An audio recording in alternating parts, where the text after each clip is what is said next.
สวัสดีทุกคนมื้อนี้เนาะมีสินค้ามาแนะนำทุกคนเลยก็คือสิ่งย่างแห้งเนาะทุกคนเนี่ยแบบนี้เลยเนาะเนี่ยสิ่งงามๆแบบนี้เลยเด้อเห็นบ่ก่อนที่เราจะกินเนาะมาเลยทุกคนก่อนอื่นเราจะกินเราจะต้องย่างก่อนเด้อทุกคนเด้อย่างแบบนี้เนาะเนี่ยย่างไฟแบบนี้เลยแล้วสิ่งย่างแห้งนี่เนาะเหมาะขนาดเลยทุกคนข้าวดาวนี่เนาะทุกคนเนี่ยแบบย่างแห้งๆแบบนี้เลยทุกคนเรากินสดๆเลยเนาะ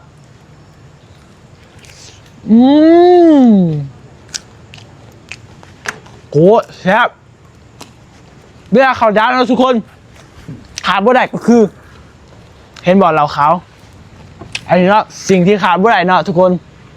เวลาข้าวดาวเราต้องกินนี่เลยนี่ของแท้เลยทุกคนเห็นบ่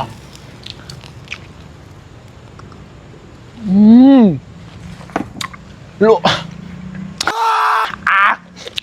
โลนึงโคตรถึกเลยทุกคนโลละ360,000คีมเนาะจะได้หลายๆแบบนี้เลยทุกคนเด้อมาเบิ่ง